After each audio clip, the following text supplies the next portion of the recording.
ಕೇಂದ್ರ ಸರ್ಕಾರಿ ನೌಕರರಿಗೆ ಮತ್ತು ಪಿಂಚಣಿದಾರರಿಗೆ ಮೋದಿ ಸರ್ಕಾರ ವರ್ಷದ ಆರಂಭದಲ್ಲೇ ಭರ್ಜರಿ ಗುಡ್ ನ್ಯೂಸ್ ನೀಡಿದೆ. 8ನೇ ವೇತನ ಆಯೋಗಕ್ಕೆ ಮೋದಿ ನೇತೃತ್ವದ ಕೇಂದ್ರ ಸಚಿವ ಸಂಪುಟ ಒಪ್ಪಿಗೆ ನೀಡಿದ್ದು, ಇದರಿಂದ ಲಕ್ಷಾಂತರ ಸರ್ಕಾರಿ ನೌಕರರ ವೇತನ ಮತ್ತು ನಿವೃತ್ತರ ಪಿಂಚಣಿ ಪರಿಷ್ಕರಣೆಯಾಗಲಿದೆ. ಪ್ರತಿ 10 ವರ್ಷಕ್ಕೊಮ್ಮೆ ಆಯೋಗ ರಚನೆ ಮಾಡಿ ವೇತನ ಪರಿಷ್ಕರಣೆಯಾಗುತ್ತದೆ. ಕಳೆದ ಬಾರಿ ಅಂದರೆ 2016ರಲ್ಲಿ 7ನೇ ವೇತನವನ್ನು ರಚಿಸಿ ಕೇಂದ್ರ ಆಯೋಗದ ಶಿಫಾರಸಿನಂತೆ ನೌಕರರ ಮತ್ತು ಪಿಂಚಣಿದಾರರ ಮೊತ್ತವನ್ನು ಪರಿಷ್ಕರಿಸಲಾಗಿತ್ತು. ಈಗ 8ನೇ ವೇತನ ಆಯೋಗ ಸ್ಥಾಪಿಸಲು ಅನುಮೋದನೆ ಸಿಕ್ಕಿದ್ದು, ನೌಕರರಿಗೆ ಬಹುಬೇಗನೆ ವೇತನ ಪರಿಷ್ಕರಣೆಯ ಆದೇಶದ ಶುಭ ಸುದ್ದಿ ದೊರೆಯಲಿದೆ.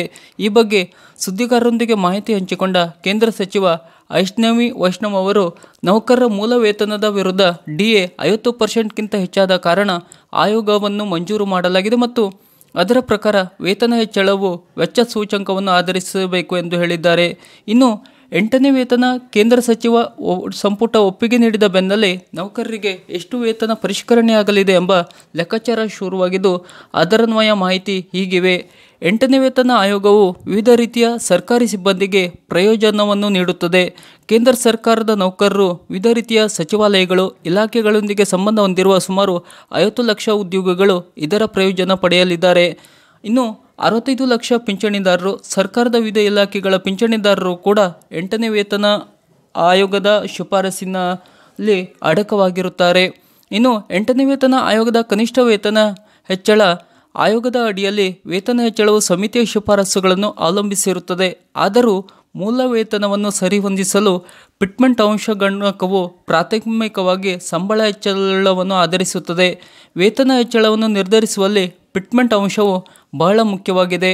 ಇದು ಹಣದುಬ್ಬರ ಮತ್ತು ಜೀವನ ವೆಚ್ಚ ಬದಲಾವಣೆಗಳಿಗೆ ಹೊಂದಾಣಿಕೆಯನ್ನು ಪ್ರತಿನಿಧಿಸುವ ಸ್ಥಿರ ಸಂಖ್ಯೆಯೊಂದಿಗೆ ನಿಜವಾದ ಮೂಲ ವೇತನವನ್ನು ಗುಣಿಸುವ ಮೂಲಕ ಮಾರ್ಪಡಿಸಿದ ಮೂಲ ವೇತನವನ್ನು ಲೆಕ್ಕಾಚಾರ ಮಾಡುತ್ತದೆ. 7ನೇ ವೇತನ ಆಯೋಗವು ಶಿಫಾರಸು ಮಾಡಿದಂತೆ 2.57ರ ಪಿಟ್ಮೆಂಟ್ ಅಂಶವು ತಿಂಗಳಿಗೆ ಕನಿಷ್ಠ ವೇತನವನ್ನು 7,000 ರೂಪಾಯಿಗಳಿಂದ 18,000 ರೂಪಾಯಿಗಳಿಗೆ ಪ್ರಸ್ತಾಪಿಸಿದೆ.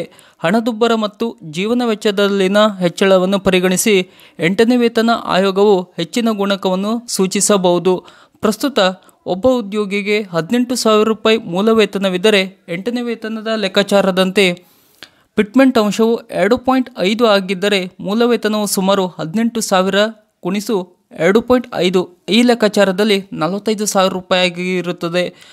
ಅಥವಾ ಪಿಟ್ಮೆಂಟ್ ಅಂಶ 2.8 ಆಗಿದ್ದಲ್ಲಿ ಮೂಲ ವೇತನ 18,000 ರೂಪಾಯಿ ಆಗಿದ್ದಲ್ಲಿ 18,000 ಇಂಟು 2.8 ಅಂದರೆ 50,400 ರೂಪಾಯಿ ಮೂಲ ವೇತನವನ್ನು ನೌಕರ ಪಡೆಯುತ್ತಾನೆ.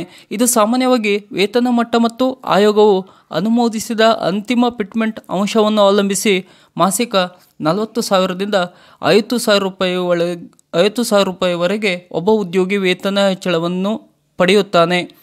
ಜೀವನ ವೆಚ್ಚ ಹೆಚ್ಚಳ ಜೀವನ ವೆಚ್ಚದಲ್ಲಿನ ಏರಿಕೆಯ ತುಟ್ಟಿಭತ್ಯೆಯನ್ನು 50%ಗಿಂತ ಹೆಚ್ಚಿಸಿದ್ದು, ವೇತನ ಪರಿಷ್ಕರಣೆಗೆ ಚರ್ಚೆಗೆ ಒತ್ತಾಯಿಸಿದೆ. ಆರ್ಥಿಕ ಸ್ಥಿತಿ ಆಯೋಗವು ಎಲ್ಲ ಆರ್ಥಿಕ ಬೆಳವಣಿಗೆ ಅಂಶಗಳು, ಹಣಕಾಸಿನ ಸ್ಥಿರತೆ ಮತ್ತು ಮಾರುಕಟ್ಟೆಗಳ ಆಧಾರದ ಮೇಲೆ ಬದಲಾದ ವೇತನ ಮಾಪಕಗಳನ್ನು ಸೂಚಿಸುತ್ತದೆ. 8ನೇ ವೇತನಕ್ಕೆ ಸಂಬಂಧಪಟ್ಟ ಹಾಗೂ ಸರ್ಕಾರದ ಇತರದ ಇನ್ನಷ್ಟು ಮಾಹಿತಿಗಳಿಗಾಗಿ ನಮ್ಮ ಚಾನಲನ್ನು ಸಬ್ಸ್ಕ್ರೈಬ್ ಮಾಡಿ ನಮ್ಮನ್ನು ಬೆಂಬಲಿಸಿ. ನಮಸ್ಕಾರ.